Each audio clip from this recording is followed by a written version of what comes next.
So I think last we discussed how to identify if this will be any relation will be function or not, and I guess all of you remember. Simple, straightforward. You should remember few points before starting the type of function. If set A having the m element and set B having the n elements, means this is your domain and this is the codomain. How will you identify? When by direction of the mapping. If mapping here to here take place, the number of relation will be what? 2 power mn. This is the any time you should remember. This is the number of relations. Number of function will be what? Codomain power domain means n power m. Number of relation which is not a function will say 2 power mn minus n power m. Correct? These things we discussed already. Going further into this, इतना discuss हो गया था, भूल जाता हूं, मुझे English में पढ़ाना है कि हिंदी में पढ़ाना है, ठीक है? तो मुझे लगा कि वो इंग्लिश वाला बैच है। चलिए, तो यहां पे क्या ये पॉइंट आपको हमेशा याद रहना चाहिए। बिना अगर वो पॉइंट याद नहीं रहेगा तो फिर समस्या हो जाएगी आपके लिए, क्योंकि इंपॉर्टेंट चैप्टर है और इसको जो है मिस नहीं कर सकते। तो टाइप ऑफ फंक्शन क्या बताया था? 5 टाइप के होंगे। बेसिकली होते तो 2 ही टाइप के हैं, या तो 1-1 फंक्शन होगा, 1-1 होगा, आंटो होगा। 1-1 या मेनी वन दोनों में से कोई एक तो होगा, आंटो और इंटो में से कोई एक तो होगा, और बाई चांस अगर ये दोनों हुए तो वो बाइजेक्टिव फंक्शन होगा। सिंपल सीधी बात है। अगर आप ये देखें तो टाइप ऑफ फंक्शन केवल 2 ही होते हैं, उसके अलावा कुछ होता नहीं है, लेकिन उसको ऐसे लिखते हैं। तो हेडिंग डालिए, इंजेक्टिव फंक्शन। कौन सा फंक्शन? Injective function. कभी कभी क्वेश्चन ऐसे भी लिखते हैं, बताओ कितने इंजेक्शन होंगे। इंजेक्शन मतलब वो इंजेक्शन नहीं है, ये नाम है इसका, इंजेक्टिव फंक्शन। ठीक है, राइटिंग डे बाय डे खराब होती जा रही है, बट मुझे उम्मीद है कि आपको समस्या नहीं होगी, समझ जब आ रहे होंगे मैं क्या लिख रहा हूं। थोड़ा आर्ट तीछा लिख रहा हूं, बट फिर भी समझ में तो आ ही रहा होगा। इंजेक्टिव फंक्शन क्या होता है? इंजेक्टिव फंक्शन या फिर इसका दूसरा नाम क्या है? 1-1 फंक्शन। 1-1 फंक्शन। सेट थ्योरी की लैंग्वेज में हम 1-1 फंक्शन बोलते हैं, और फंक्शन की लैंग्वेज में हम इसे इंजेक्टिव फंक्शन बोलते हैं। दोनों में कोई फर्क नहीं है, आप कोई भी नाम यूज कर सकते हैं। नाम से ही पता चल रहा है 1-to-1 मैपिंग होना चाहिए। मतलब ये, अगर आपसे कोई कहे कि भाई ऐसा कुछ है, ऐसा कुछ है, ये ए है और ये बी है, मैपिंग यहां से यहां जा रही है, बताओ ये फंक्शन होगा कि नहीं?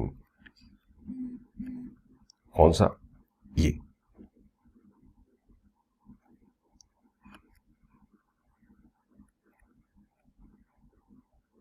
ये फंक्शन होगा कि नहीं? हाँ होगा, कोई डाउट ही नहीं है, होगा। क्योंकि सारे फंक्शन, यहां पे सारे एलिमेंट, फंक्शन का क्या कंडीशन है कि all the element of domain must have the image. तो जितने डोमेन में एलिमेंट है सबके अपने साथ इमेज है, सबका किसी न किसी के साथ रिलेशन है। दूसरा कंडीशन क्या था कि किसी भी एक एलिमेंट का एक से अधिक रिलेशन नहीं होना चाहिए। मतलब जो इसकी एक से अधिक इमेज नहीं होनी चाहिए, वो भी कंडीशन को इसको सेटिस्फाई कर रहा है। ये फंक्शन है, लेकिन ये 1-1 फंक्शन नहीं है। 1-1 फंक्शन का मतलब ये होता है कि अगर इसका इसके साथ है तो और किसी का इसके साथ रिलेशन नहीं होना चाहिए। बात समझ आ रही है? ऐसे फन के लिए लोग बोलते हैं ये वाइफ हस्बैंड वाला सिस्टम होना चाहिए, गर्लफ्रेंड बॉयफ्रेंड वाला नहीं, कि मतलब एक से अधिक गर्लफ्रेंड है या एक से अधिक बॉयफ्रेंड है। इसको सीरियसली मत लीजिएगा, इसे समझाने के लिए बोल रहा हूं आपको। एक से एक का रिलेशन ही होना चाहिए, एक से अधिक का रिलेशन नहीं होना चाहिए। मतलब यहां पर इस पॉइंट का 2 के साथ रिलेशन है, मतलब 2 के साथ ही ये इमेज है, इसका भी इमेज है और इसका भी इमेज है, इसलिए ये 1-to-1 नहीं होना चाहिए। नाम से ही प्रतीत हो रहा है कि ये 1-to-1 का मतलब क्या होता है? एक का एक के साथ रिलेशन हो, तभी जो है ये इसको 1-1 फंक्शन बोलेंगे। डेफिनेशन के पॉइंट पे लिखना भी जरूरी है, तो लिख लेते हैं। If if all the elements of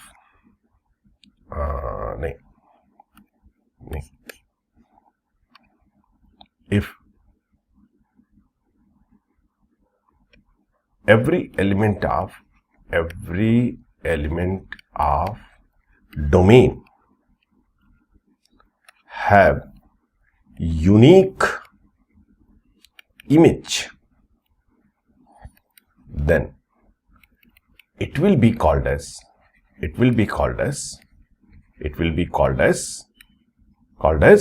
injective function. It will be called as injective function. बात समझ में आ रही होगी. इंजेक्टिव फंक्शन कौन होता है? डेफिनेशन छोड़ो, वो याद नहीं रहता है. समझने की बात है कि एक से एक का ही रिलेशन होना चाहिए और कोई कंडीशन नहीं है. जैसे सपोज कीजिए, अगर आपसे कोई कहे कि भाई क्या ये इंजेक्टिव है, ऐसे 1 2 3, ये इंजेक्टिव है एक का एक के साथ ही, लेकिन ये तो फंक्शन ही नहीं है, क्योंकि यहां पे डोमेन यहां से हो रहा है, यहां पे एक एलिमेंट तो छूट गया, ये तो फंक्शन ही नहीं है. तो यहां पे अगर कोई फंक्शन ही नहीं है तो वहां पे इंजेक्टिव फंक्शन या बाइजेक्टिव फंक्शन की बात नहीं करेंगे. कोई भी इंजेक्टिव या सब्जेक्टिव की बात नहीं करेंगे. पहली कंडीशन तो ये फंक्शन होना चाहिए. ये फंक्शन ही नहीं है, तो इंजेक्टिव और सब्जेक्टिव की तो बात होनी ही नहीं है. ठीक है, तो ये बात याद रखिएगा कि कंडीशन सेटिस्फाई होना चाहिए. किसके लिए? फंक्शन के लिए. अगर फंक्शन नहीं है तो फिर प्रॉब्लम है. ठीक, मेरे ख्याल से बात समझ में आ रही होगी आपको. अब इसका थोड़ा कंडीशन निकालने की कोशिश करते हैं. कैसे? देखिए,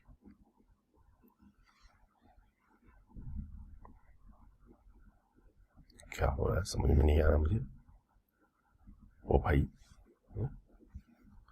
चलो ठीक, छोड़ो. This is set A, this is set B. Imagine there is a 3 element in the set A, right? There is a 2 element set B. मतलब सेट A में कितने एलिमेंट्स हैं? 3 है. और सेट B में कितने एलिमेंट हैं? 2 है. हमें यह देखना है कि क्या यहां 1-1 फंक्शन पॉसिबल होगा कि नहीं होगा.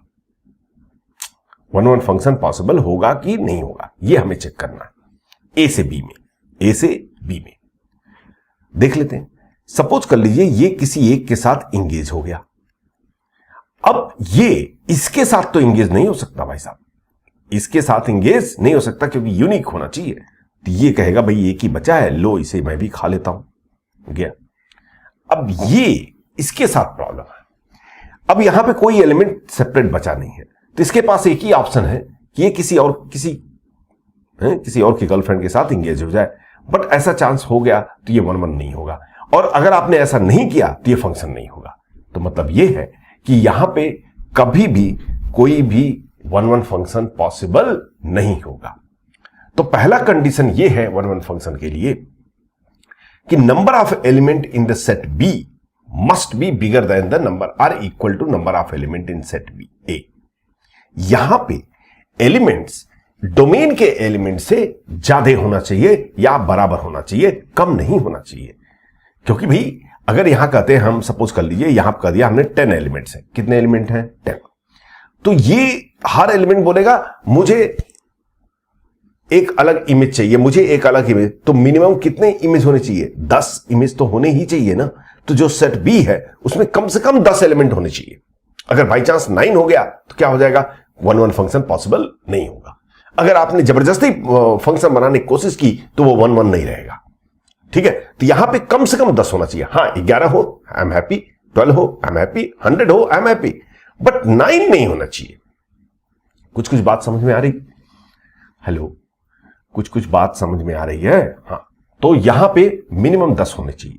तो अगर आपसे कोई कहे, कोई क्या कहेगा, मैं ही कहता हूं कि अगर आपसे कोई कहे कि सेट ए में m एलिमेंट्स है और सेट बी में n एलिमेंट है, सेट ए में m एलिमेंट, सेट बी में n elements, what is the condition between, what is the relation between m and n so that कि 1 1 should be possible.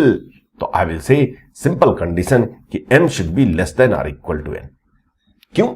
क्योंकि जितना यहां पे है कम से कम उतना तो यहां होना ही चाहिए, या मतलब m जो है n के बराबर तो होना ही चाहिए, या फिर n की वैल्यू m से ज्यादा होनी चाहिए, वही कंडीशन है.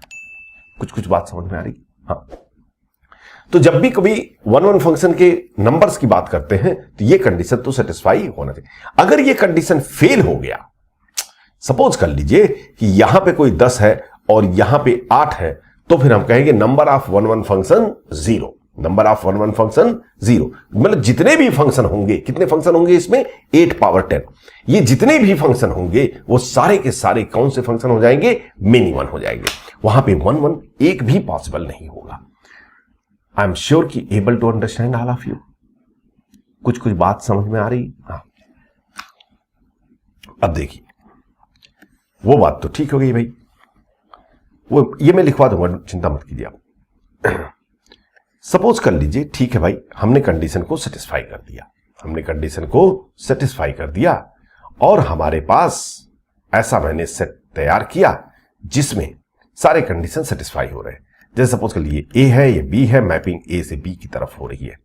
यहां पे मैंने मान लिया कि हमारे पास 4 एलिमेंट है. कितने एलिमेंट हैं? 4. और यहां पे हमने माना कि हमारे पास 5 एलिमेंट है. कितने हैं भैया? 5 एलिमेंट है. यहां पे 4 एलिमेंट है, यहां पे 5 एलिमेंट है, माना. बोलो 1 1 पॉसिबल होगा कि नहीं? अरे होगा भाई, अरे होगा भाई. यहां पे 4 है तो ये क्या डोमेन क्या बोलेगा? भैया मेरे को कोडोमेन में कम से कम 4 चाहिए. 4 से कम होगा तो एक भी 1 1 बनेगा नहीं. तो यहां पे 4 से तो ज्यादा है, 4 से ज्यादा है तो ये हैप्पी हो गया. चलो भाई, अब तो हमारे पास ऑप्शन आ गए. क्या आ गए? ऑप्शन आ गए. कभी कभी होता है ना, हाँ, लोगों के पास बहुत सारे ऑप्शन हो जाते हैं. ऐसा ही हो गया. नाउ अब पहले एलिमेंट की हम बात करते हैं. अगर हम कहें भाई जाओ अपना रिलेशन बनाओ, तो पहला एलिमेंट तो खुश हो जाएगा. अरे वाह, मेरे पास तो 6 ऑप्शन है, मैं इसके साथ भी रिलेशन बना सकता हूं, इसके साथ भी बना सकता हूं, इसके साथ भी, इसके साथ भी, इसके साथ. कुछ समझ में आ रहा है? मतलब ये है, ये पहला एलिमेंट कितने तरीके से रिलेशन बना सकता? 5 वे. पहला एलिमेंट कितने टाइप से रिलेशन बना सकता है? 5 तरीके से. एंड मतलब मल्टीप्लिकेशन. दूसरा एलिमेंट कितने तरीके से रिलेशन बना सकता है? अब दूसरा एलिमेंट जा रहा रिलेशन बना, ध्यान दीजिएगा, हमें नहीं मालूम पहला वाला कहां बनाया रिलेशन, हमें पता ही नहीं है भाई. कोई एक 5 तरीके, मतलब ये नहीं कि 5 के साथ रिलेशन बनाएगा. हेलो भाई, पहला वाला जो है, ये जो पहला एलिमेंट था, इसके पास 5 तरीके हैं. पीएनसी मैंने बोला था, पढ़ के आइएगा. इसके पास 5 तरीके हैं. इसका मतलब ये नहीं कि 5 रिलेशन बना दिया. ये इसके साथ भी बना सकता, और इसके साथ, या इसके साथ, या इसके साथ, मतलब 5 तरीके हैं. किसके साथ बनाए हमें कोई आइडिया नहीं है. अब हम दूसरे के पास जाते हैं, पूछते हैं. दूसरा वाला बोलता है अरे भाई ठीक है, चलो है, कोई बात नहीं. एक तो कोई गया, कौन गया मुझे नहीं मालूम. अब इसके पास कितने ऑप्शन बन गए? इसके पास केवल 4 ऑप्शन रहे. फिर ये जाएगा, ये भी रिलेशन बनाने की कोशिश करेगा, लेकिन इसके पास कितने ऑप्शन रहेंगे? सिर्फ 3, क्योंकि 2 तो ऑलरेडी इंगेज हो गए भाई साहब. ठीक है, तो तीसरे वाले के पास 3 ऑप्शन है. और इसके पास कितने ऑप्शन बनेंगे? सिर्फ 2. सिर्फ 2, क्योंकि 3 तो ऑलरेडी गए, इसमें से 2 ही बचे हैं, तो 2. मतलब number of 1 1 function will be this much. 5 into 4 into 3 into 2 into 1. या फिर आप इसे इनसे ऐसे कहें इंटू 1 डिवाइडेड बाई 1. अब ये थोड़ा फुलिश लगता है कि 1 से मल्टीप्लाई डिवाइड क्यों कर रहे हैं, ऐसे ही कर रहा हूं टाइम पास के लिए है, बाद में बताऊंगा. कुछ बात समझ में आ रही? हेलो, कुछ बात समझ में आई? हाँ. अब सपोज कर लीजिए यहां पे हमने 10 एलिमेंट लिख लिया और यहां पे हमने 13 एलिमेंट लिख दिया. ठीक, तो पहला एलिमेंट कितने तरीके से रिलेशन बना सकता है? 13. दूसरा 12. तीसरा, हेलो, तीसरा 11. चौथा, नहीं कुछ ज्यादा ही हो गया यार, इतना बड़ा मैं नहीं लिखूंगा. 10 नहीं करते हैं इसको हम लोग, 5 ही रखते हैं. हाँ, तो पहला 13 तरीके से, दूसरा 12 तरीके से, तीसरा 11 तरीके से, चौथा 10 तरीके से और पांचवा 9 तरीके से। अगर आप इसे ध्यान से देखें, इसमें हम 8 into 3 7 into 6 into so on till 1 multiply कर लेते हैं और उसी को डिवाइड कर लेते हैं अगर आप ध्यान से देखें, न्यूमरेटर आपका 13 फैक्टोरियल है और डिनोमिनेटर आपका 8 फैक्टोरियल है। ठीक उसी टाइप से ये न्यूमरेटर जो है आपका क्या है, 5 फैक्टोरियल है और डिनोमिनेटर आपका 4 फैक्टोरियल है, सॉरी 1 फैक्टोरियल है, 1 फैक्टोरियल है। ठीक है, तो कहने की बात यह है, इस 1 फैक्टोरियल को अगर आप बुरा न माने तो मैं ये भी लिख सकता हूं 5 factorial by 5 minus 4 factorial.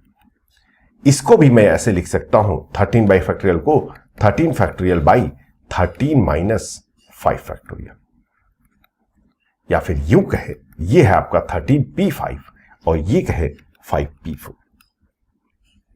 5p4 actually मैं क्या समझाना चाह रहा हूं कि अगर कहीं पर भी इस पे अगर यहां पे m एलिमेंट्स है और यहां पे n एलिमेंट्स है, मैपिंग ऐसे हो रही है, तो नंबर ऑफ 1 1 ये होगा npm। क्या होगा? npm। कैसे याद रखेंगे? Codomain p। अरे npr की वैल्यू मालूम है ना, npr आप लोग को पता है कि नहीं? npr क्या होता है? n factorial by n minus r factorial होता है। फैक्टोरियल तो पता ही होगा, परम्यूटेशन कॉम्बिनेशन। कुछ बात पल्ले पड़ रही है कि नहीं? बात समझ में आई? तो ये नंबर ऑफ 1 1 फंक्शन क्या हो जाएगा? npm। तो अब इसका फाइनल कंक्लूजन हम लिखते हैं, जिससे कि आपको पूरी तरह से भली बात समझ में आ जाएगी। प्रूफ समझ में आया कि नहीं आया है? कैसे हो रहा है वो सिचुएशन समझ में आया? हाँ, number of 1 1 is equal to npm if n greater than equal to m and 0 if n less than m। Picture ये है, पिक्चर भी रहना चाहिए साथ में, नहीं तो भूल जाएंगे आप कि कौन m है, कौन n है और क्या मतलब है। ये भी बात समझ में साथ में, जहां पर भी आप ये लिखें वहां पे आप इस पिक्चर को जरूर बनाएं, अदरवाइज बाद में आपको बड़ा कष्ट होगा। ढूंढते फिरेंगे इन क्या, क्योंकि सब बुक का अलग अलग सिस्टम होता है लिखने का। मेरा सिस्टम ये है, ठीक है। तो number of 1 1 function will be what? npm if n greater than equal to m and 0 if n। ये तो मैंने आपको समझा दिया था कि अगर यहां पे नंबर ऑफ एलिमेंट छोटा हो यहां के नंबर ऑफ एलिमेंट से, तो कोई भी 1 1 फंक्शन नहीं होगा। और अगर ये बड़ा है, कंडीशन सेटिस्फाई कर रहा है, तो ये 1 1 फंक्शन इनसे होंगे। ठीक है, तो नंबर ऑफ 1 1 फंक्शन क्या आप कैलकुलेट कर सकते हैं कि नहीं?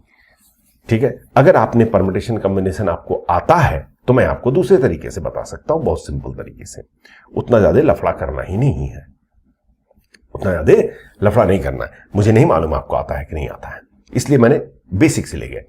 अदरवाइज अगर आपको परम्यूटेशन कॉम्बिनेशन आता है तो सपोज कर लीजिए यहां पे 1 2 3 4 5 कितने हुए? 5, और यहां पे 1 2 3 4 5 6। ठीक है, ए टू बी हमें बताना है कि कितने 1 1 फंक्शन होंगे। आप ऐसे सोचिए ना, सबका यूनिक रिलेशन। तो आप ये सोचिए, क्या सोचिए कि यहां पे 5 बंदे हैं और यहां पे 6 चेयर है। In how many way we can arrange 5 people in the 6 places? 6p5। अगर आपको परम्यूटेशन कॉम्बिनेशन आता है तो कोई भी खोपड़ी यूज करने की जरूरत ही नहीं है, सिंपली डायरेक्ट आंसर करेंगे हम। 1 1 का मतलब यह है कि जो कोडोमेन के एलिमेंट है उसको चेयर समझिए ना। कितने चेयर हैं? 6 चेयर हैं। और कितने बंदे हैं? 5 बंदे हैं। इनको बैठना है, कितने तरीके से बैठ सकते? अरे arrangement, in how many way we can arrange 5 people into the 6 chair? I will say 6p5। 6p5 बात समझ में आई? हाँ। अगर यही सोचिए यहां पे सिर्फ 3 चेयर होता, कैसे हम अरेंज करेंगे? Impossible, no way. We can not make the 5 people to sit down on the 3 chair, क्योंकि हम एज्यूम करते हैं कि एक चेयर पे एक ही बंदा बैठेगा, एक से ज्यादा बंदे नहीं बैठेंगे। ठीक है, अगर बाई चांस परम्यूटेशन कॉम्बिनेशन आता है तो मेरे ख्याल से आपके लिए वो तो जो मैंने पढ़ाया थोड़ा सा बोरिंग हो गया होगा, नींद भी आ गई होगी, लेकिन अब नींद जाग गई होगी। इसका मतलब यही होता है। बट अगर नहीं आता है तो भी कोई एक पर्टिकुलर सेगमेंट नहीं आता है तब भी हम मैथमेटिक्स को समझ सकते हैं, ऐसा कोई जरूरी नहीं है। बहुत तरीके होते हैं मैथमेटिक्स को समझने के। हाँ, आपको बेसिक फंडामेंटल आना चाहिए कि उसका मतलब क्या है, उसके बाद से हम कितने तरीके निकाल सकते हैं उसको करने के लिए। तो नंबर ऑफ 1 1 क्या हो जाएगा, npm if n greater than equal to m and 0 if n is less than m। I am sure कि ऑल ऑफ यू अंडरस्टूड। अरे बात समझ में आई? हाँ, अब जैसे मैं आपसे क्वेश्चन पूछूं, छोटा सा मुन्ना सा, यहां पे छोटा क्वेश्चन ले रहा हूं, 5 एलिमेंट है, यहां पे 6 एलिमेंट है ए से बी। बताओ नंबर ऑफ रिलेशन, सारे लिख लेते हैं ना, थोड़ा सा रिवाइज हो जाएगा। नंबर ऑफ रिलेशंस बोलो 2 पावर, अरे बोलो भाई, वहीं घर पे बोलो ना, कोई प्रॉब्लम नहीं, 2 पावर 30। नंबर ऑफ फंक्शन बोलो, नंबर ऑफ फंक्शन बोलो 6 power 5। Number of relation which is not function, number of relation which is not function, which is not function, बोल दो 2 power 30 minus 6 power 5। I am sure कि able to understand. हाँ, अब आगे बढ़ते। Number of 1 1 function, number of 1 1 जल्दी बोल दो 6p5। Number of many one, number of many one function बोलो टोटल फंक्शन कितने हैं, 6 पावर 5। उसमें से, क्योंकि हर फंक्शन या तो 1 1 होगा या तो मेनी वन होगा, फिर से बोल रहा हूं, यह हर फंक्शन या तो 1 1 होगा या फिर मेनी वन होगा। तो 6 पावर 5 माइनस 6p5 ये हो गए। इतने 1 1 होंगे, इतने सारे 1 1 होंगे और इतने सारे मेनी वन होंगे। आई एम श्योर कि all of you able to understand this point. कुछ बात नहीं, कुछ नहीं, बहुत कुछ समझ में आ गया होगा आपको। आ गया ना? हाँ, तो दुखी क्यों हो रहे हैं? एग्जाम्पल नोट कर लीजिए, और पूरा पॉइंट अगर किसी को नोट करना है तो मैं थोड़ा छोटा कर दे रहा हूं। आप सारे पॉइंट को फटाफट नोट मारिए, हैं, बहुत ध्यान से पॉज करके लेक्चर ध्यान से समझिए और फिर उसका नोट बनाइए। झटके में फटका मत मारिएगा, कुछ भी याद नहीं करना है। मैं आपको क्रिस्टल क्लियर समझा रहा हूं कि कैसे होता है, क्यों होता है। अगर आप भूल भी गए कोई फार्मूला तो आप ऑन स्पॉट डिराइव कर सकते हैं, अगर आपका दिमाग काम कर रहा है उस टाइम तो। हो गई बात? चलो, ये तो हो गए कि कितने फंक्शंस होंगे। अब बात आती है कि अगर कोई फंक्शन दिया हो तो क्या हम चेक कर सकते हैं कि ये 1 1 है कि नहीं? हाँ, जरूर चेक कर सकते। क्यों नहीं चेक कर सकते? बहुत आसान है। देखिए, 1 1 का मतलब क्या होता है? 1 1 का मतलब यह है कि कोई भी दो x के value, two different value of x should not have the same value of y। Injective का जो इंजेक्टिव फंक्शन होता है आपका, उसका मतलब क्या होता है? उसका मतलब सीधी सी बात यह है, no two different value of x have same y। बस बात इतनी है। कोई भी दो डिफरेंट वैल्यू ऑफ x के लिए y की सेम वैल्यू नहीं होनी चाहिए। यही होता है इंजेक्टिव फंक्शन का मतलब। बस इतनी सी बात होती है और ज्यादा नहीं होता है।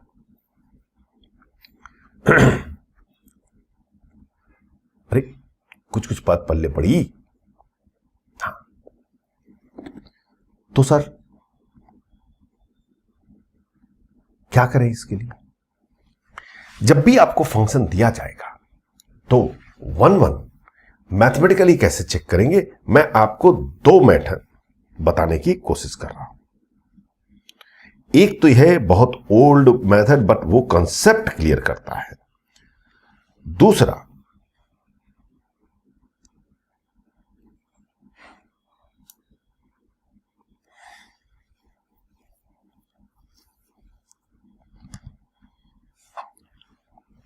पहला तो यह है कि आपको कंसेप्ट से होगा, मतलब बेसिक फार्मूला से, बेसिक कंसेप्ट से करते हैं। दूसरा यह है कैलकुलस का मेथड यूज करते हैं। ध्यान दीजिए, मैं सीधे क्वेश्चन से स्टार्ट कर रहा हूं, आपको समझ में आएगा, मुझे पूरी उम्मीद है।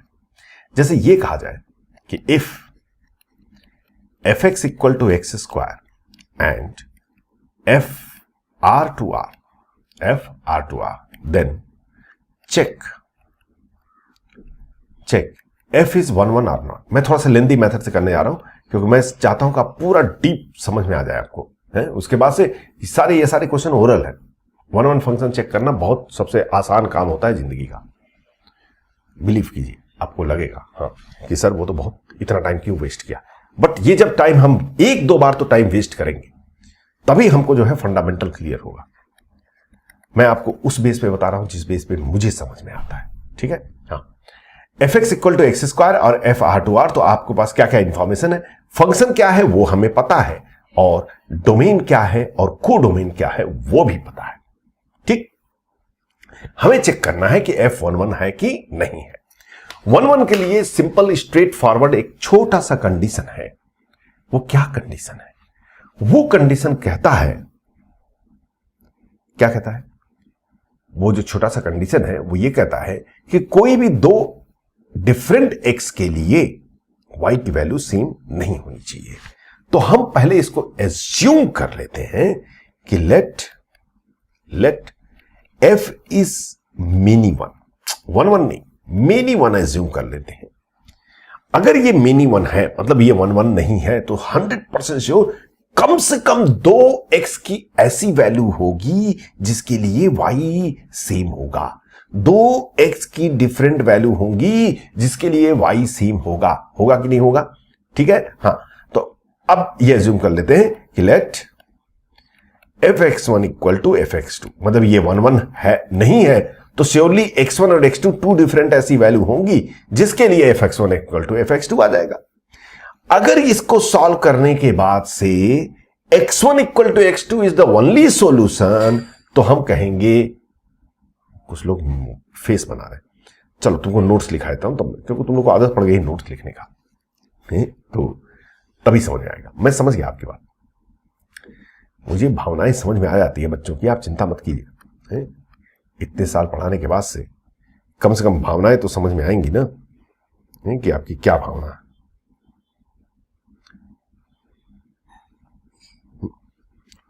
तो वो भावनाएं मैं थोड़ा सा आपको समझाता हूं, अच्छा लगेगा। क्या है देखिए, स्टेप्स फॉर, मैं इसको थोड़ा सा स्किप करने के चक्कर में था कि थोड़ा टाइम बचेगा, बट चलिए जरूरत नहीं, 10 मिनट टाइम वेस्ट भी हो जाए, लेकिन आपको फंडामेंटली क्लियर होना चाहिए। स्टेप्स फॉर चेकिंग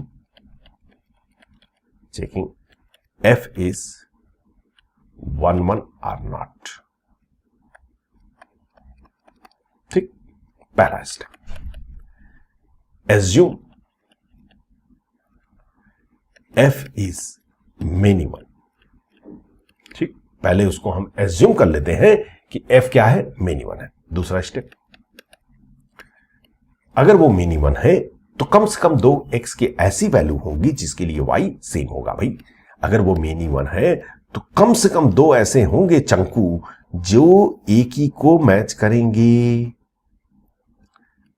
ठीक है। अगर हम इसको x1 कह लें, इसको x2 कह लें, तो fx1 की वैल्यू भी यही है और fx2 की वैल्यू भी यही है, ठीक है। तो वही कंडीशन मैं लगा रहा हूं और कुछ नहीं कर रहा हूं, कुछ हाई फाई चीज नहीं कर रहा हूं भाई। Then put fx1 equal to fx2। उसके बाद यही मेन चीज है, यही मेन चीज है। उसके बाद try to get the relation between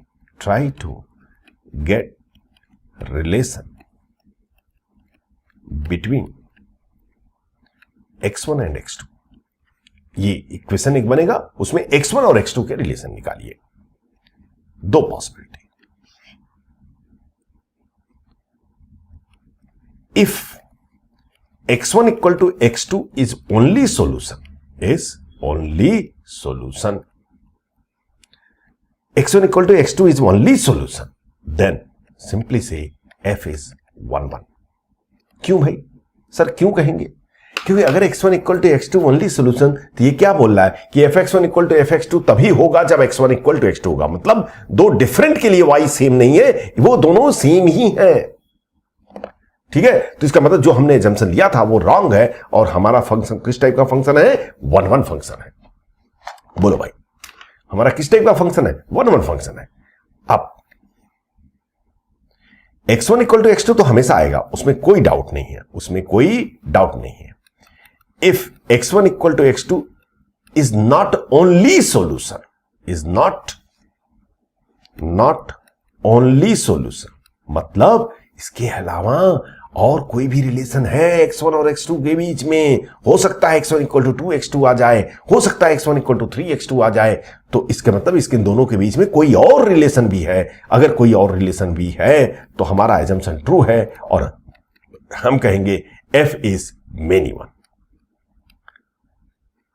अरे कुछ कुछ बात पल्ले पड़ी, यही होता है इसका स्टेप्स। कुछ कुछ बात पल्ले पड़ी, नहीं पड़ी, कहां पड़ी, पल्ले पड़ेगा तुम लोग को। कुछ कुछ बातें समझ में आई आपको? नहीं आई? आ गई ना? गुड। ये हो गया कंडीशन फॉर चेकिंग 1-1 फंक्शन। ठीक, अब इसी कंडीशन को मैं यहां अप्लाई कर रहा हूं। ये दूसरी बात है कि ये मेथड हम लोग जनरली अप्लाई नहीं करते, बट यही मेथड हमें रियल मैथमेटिक्स सिखाता है, मतलब रियल मेथड सिखाता है। तो हमने पहले इसको चेक करना है 1-1 है कि नहीं है। पहले हमने एज्यूम कर लिया कि ये 1-1 है, मेनी वन है। उसके बाद से इस कंडीशन को पुट किया, और फिर यहां वैल्यू पुट करते हैं x1 square equal to x2 square. कुछ जीनियस होते हैं, नहीं आपकी बात नहीं कर रहा, कुछ जीनियस वो क्या करते हैं, स्क्वायर को कैंसिल कर देते हैं। भारत माता ऐसा मत कीजिएगा। x1 square equal to x2 square, तो हम इसको कहेंगे x1 square minus x2 square equal to 0, या फिर यूं बोलिए कि x1 minus x2 into x1 plus x2 is equal to 0, या फिर यूं बोलिए x1 equal to x2 or x1 equal to minus x2। ठीक, अब हमारे पास इसके कितने सॉल्यूशन हैं? 2 सॉल्यूशन है। ये तो हमेशा आएगा। क्या यही is it the only solution? No, one more relation is there, one more relation is there. इसका मतलब हमने जो माना, हमने जो समझा वो सही है। f is many one. I am sure कि all of you able to understand.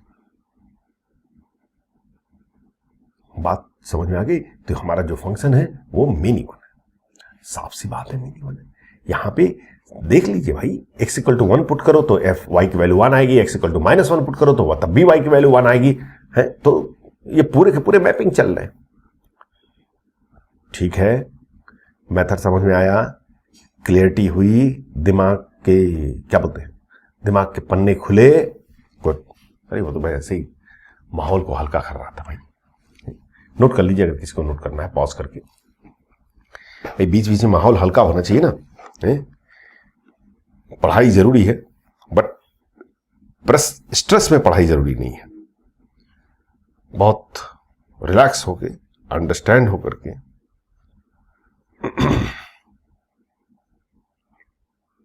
ठीक। ये भी नोट कर लिया आपने? अगर किसी ने नोट नहीं किया तो जल्दी से कॉपी पेस्ट मारिए।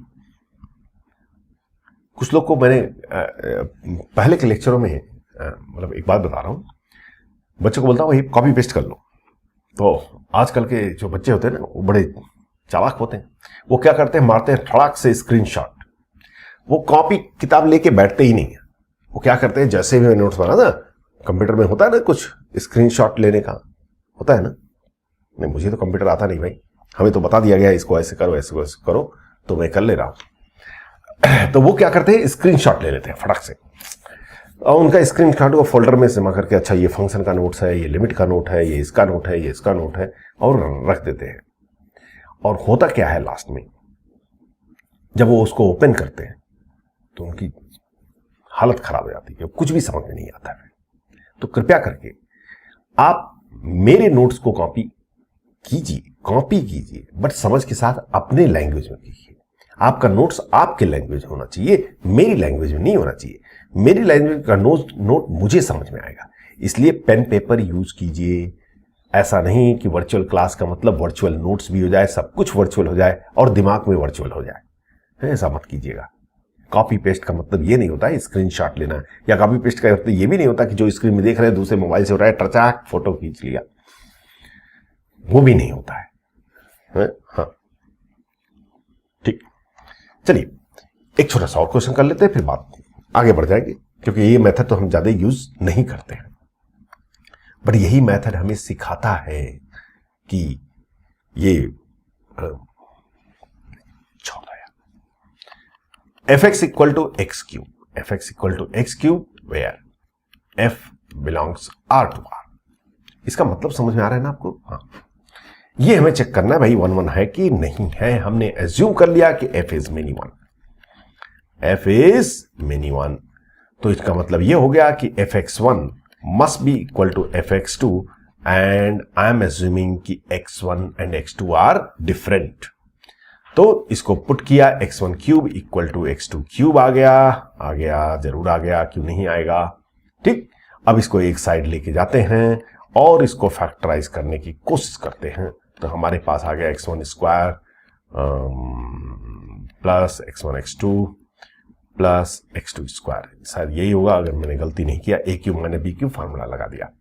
तो ये बनता है कि x1 इक्वल टू x2, ये तो आएगा ही आएगा, हमेशा आएगा। और अब यहां से x1 की वैल्यू x2 के टर्म में रिलेशन निकालने की कोशिश करते हैं। ये कह सकते हैं कि एक क्वाड्रेटिक है x1 के टर्म में। ठीक, तो x1 equal to minus b क्या होगा x2, तो minus x2 plus minus root of b square means x2 square minus 4x2 square divided by 2m2। अगर आप यहां ध्यान से देखें तो x1 minus x2 plus minus root of minus 3x2 square, मर गया। दिस द इमेजिनरी नंबर, मतलब ये है कि इसके बीच में x1 और x2 के बीच में कोई रिलेशन यहां से नहीं आएगा। याद रखिएगा, हम कैलकुलस पढ़ रहे हैं for real variable, not for, because answer क्या दिया है r टू r, मतलब आप सिर्फ रियल नंबर लेंगे तो वर्चुअल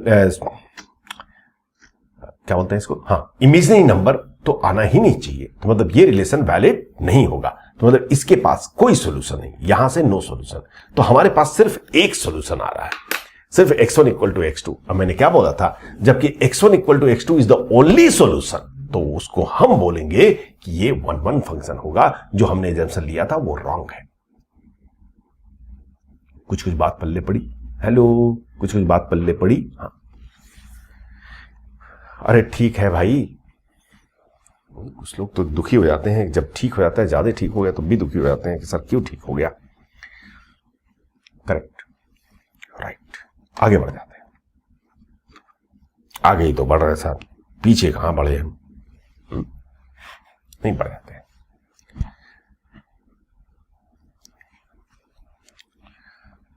अगला चीज, क्या हम ऐसे चेक करेंगे? नहीं, ये बहुत कॉम्प्लिकेटेड मेथड है, ये बहुत कॉम्प्लिकेटेड वे है, क्योंकि यहां अगर आपने ध्यान दिया होगा बहुत छोटे छोटे क्वेश्चन लिया था मैंने।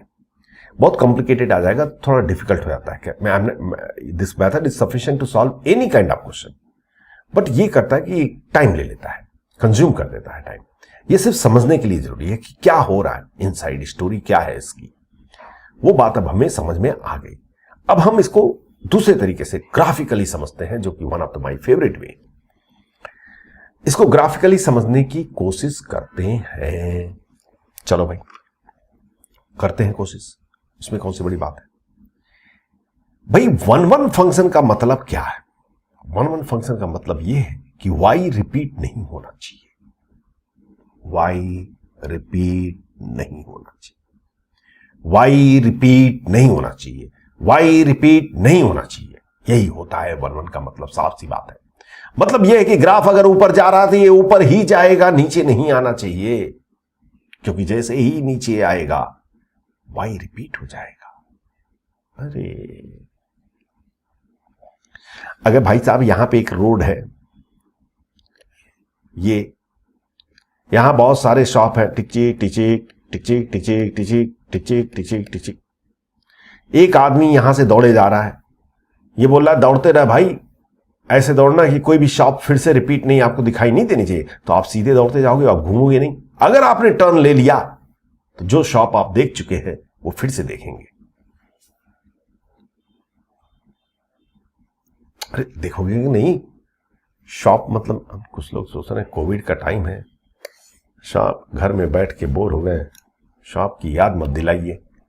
हाँ, मतलब यही है कि अगर 1 1 है तो फंक्शन अपने आप को रिपीट नहीं करना चाहिए, वाई रिपीट नहीं करना चाहिए। मतलब अगर ग्राफ ऊपर जा रहा है तो ऊपर ही जाएगा, नीचे नहीं आएगा। और अगर ग्राफ नीचे आ रहा है, अगर ग्राफ नीचे आ रहा है तो नीचे ही आता रहेगा, ऊपर नहीं जाएगा।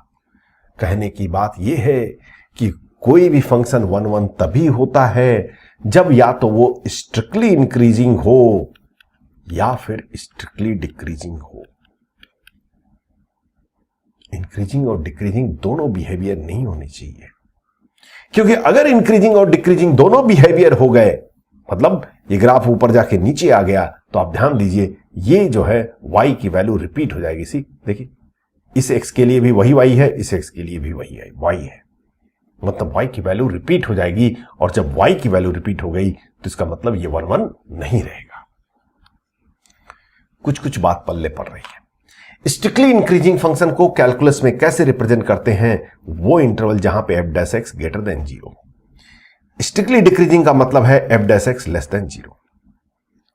जब कोई फंक्शन का फर्स्ट डेरिवेटिव पॉजिटिव होता है तो वो स्ट्रिक्टली इंक्रीजिंग होता है। जब किसी फंक्शन का फर्स्ट डेरिवेटिव निगेटिव होता है तो वो स्ट्रिक्टली डिक्रीजिंग फंक्शन होता है। ठीक है, सिंपल सीधी सी बात है भाई साहब। हाँ। अगर f' हमेशा पॉजिटिव है तो इसका मतलब वो स्ट्रिक्टली इंक्रीजिंग होगा, f' हमेशा निगेटिव है तो वो स्ट्रिक्टली डिक्रीजिंग होगा। कुछ कुछ बात पल्ले पड़ रही है। ठीक है, तो कोई भी फंक्शन अगर ये 1 1 है, 1 1 है तो f' must be greater than 0 और f' less than 0 in entire domain, in entire domain, in domain.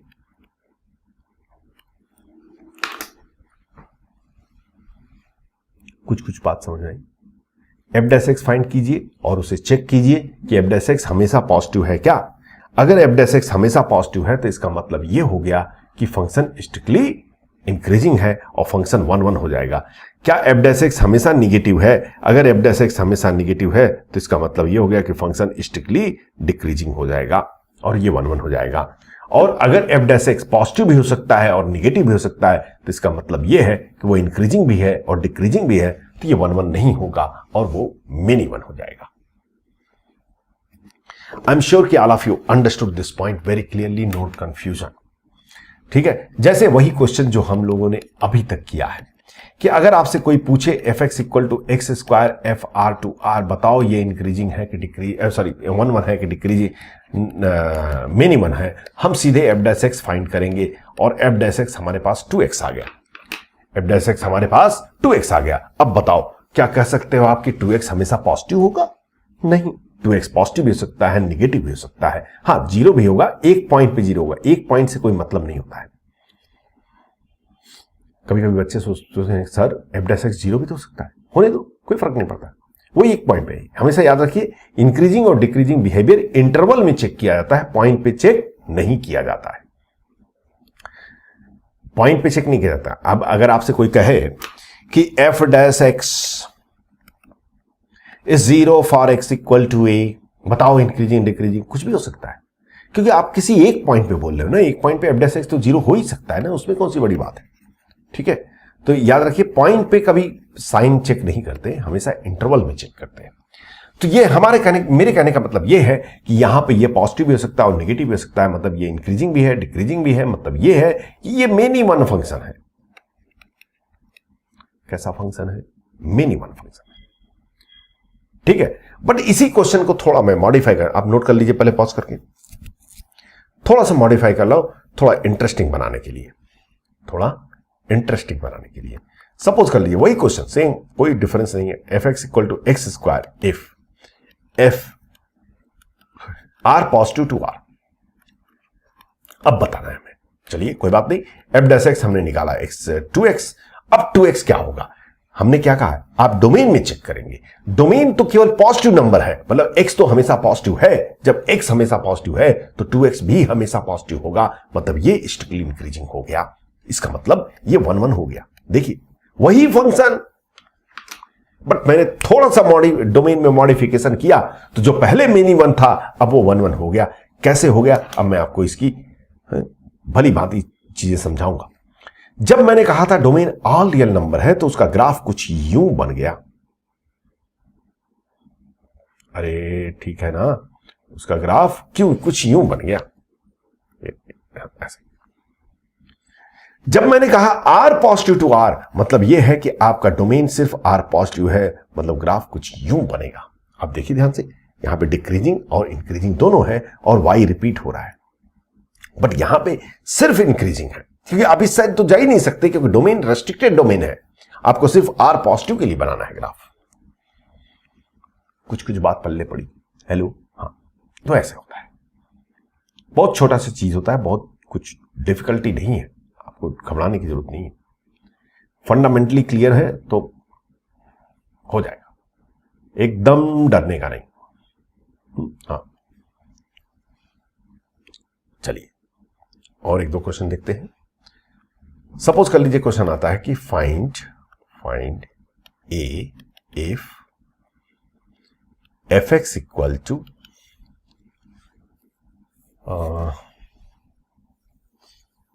3 sin x plus ax plus 5 is 1 1। कोई बात नहीं, एट यहां पे दिया गया है where f r to r, ये दिया है कंडीशन। चलिए ठीक है, हम तो सीधे भैया एफ डैश एक्स निकालेंगे। जब ध्यान दीजिएगा तो ये आ जाएगा आपका 3 cos x प्लस a। ठीक, बहुत ध्यान से, अच्छा क्वेश्चन है। हमें a की वैल्यू चाहिए जिसके लिए ये फंक्शन 1 1 हो। मतलब ये है, या तो एफ डैश एक्स हमेशा पॉजिटिव होना चाहिए, या तो एफ डैश एक्स हमेशा नेगेटिव होना चाहिए, बीच का कुछ भी नहीं आना चाहिए। ठीक, थोड़ा ध्यान दीजिएगा। अगर मैं कहूं कि चलो भाई ए, क्या सर ए इक्वल टू 2 हो सकता है? सोचो, अगर आपने ए इक्वल टू 2 पुट किया तो ये एफ डैश एक्स क्या बन जाएगा? 3 cos x प्लस 2, और 3 cos x की मिनिमम वैल्यू क्या होगी? -3, और मैक्सिमम वैल्यू +3। मतलब ये वैल्यू तो किसमें लाई करेगी? -3 और +3 में। तो दिस +2 किसमें लाई करेगा? -1 और 5 में। मतलब ये पॉजिटिव भी हो सकता है टोटल क्वांटिटी, नेगेटिव हो सकता है। हम क्या पुट करें? हम जानते हैं कि इसकी वैल्यू मैक्सिमम पॉजिटिव 3 है और मिनिमम नेगेटिव -3 है। तो ए की जो वैल्यू होनी चाहिए वो 3 से बड़ी होनी चाहिए। क्यों?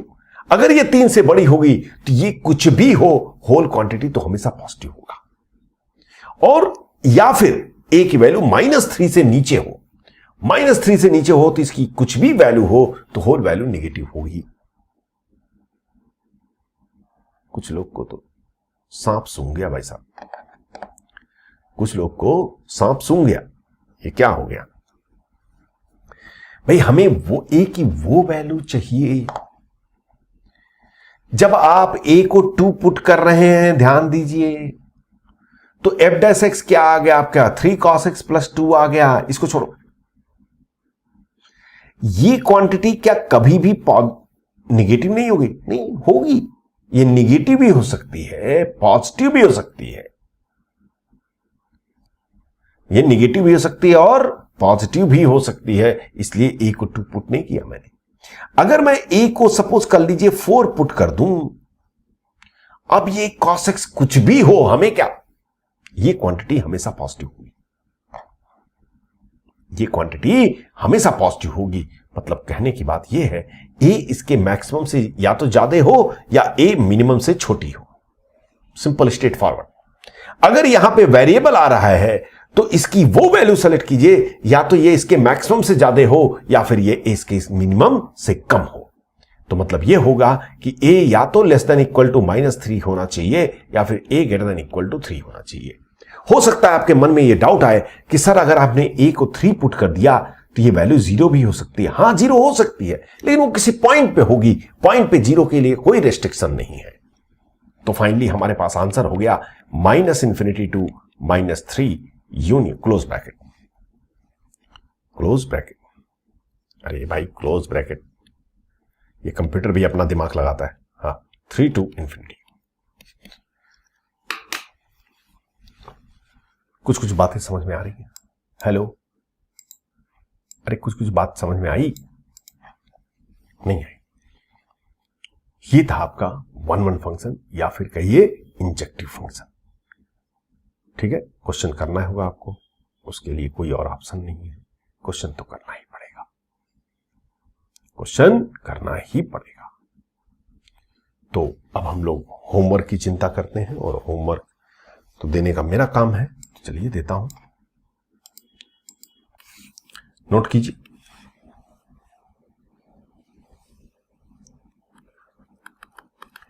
check f is 1-1 or not,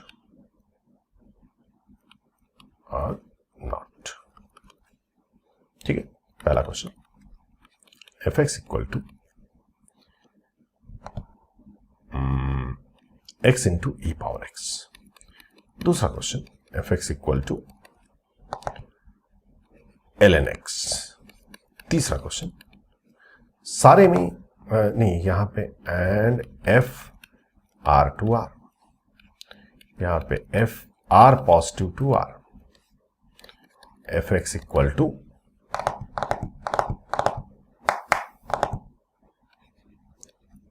ln x whole square and f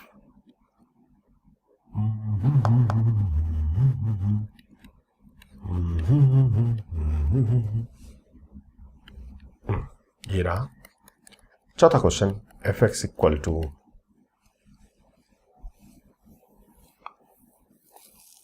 question तो आप भी बना सकते हैं,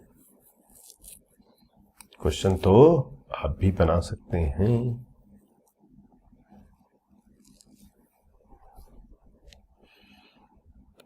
x प्लस ln x,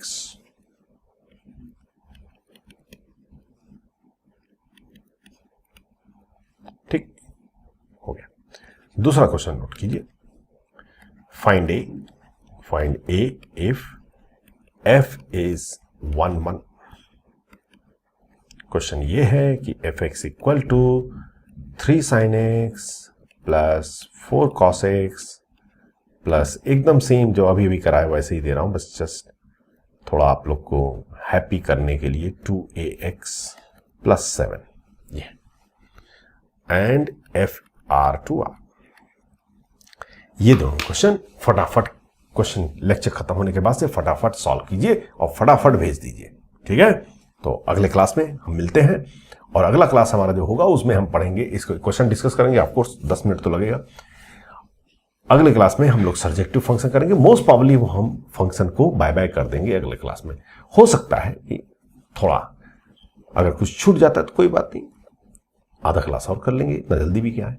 अभी तो फंक्शन का 9th लेक्चर चल रहा है, ठीक है। तो 10th खत्म हो जाना चाहिए, नहीं तो फिर 10.5 में खत्म हो जाएगा फंक्शन फिनिश। उसके बाद से धड़ाधड़ क्वेश्चन कीजिए और कॉन्फिडेंस से कीजिए कि अगला बार कोई भी क्वेश्चन जेईई में आएगा तो छोड़ूंगा नहीं, सब तोड़ दूंगा, ठीक है। चलिए, see you in the next lecture. Thank you very much to all of you.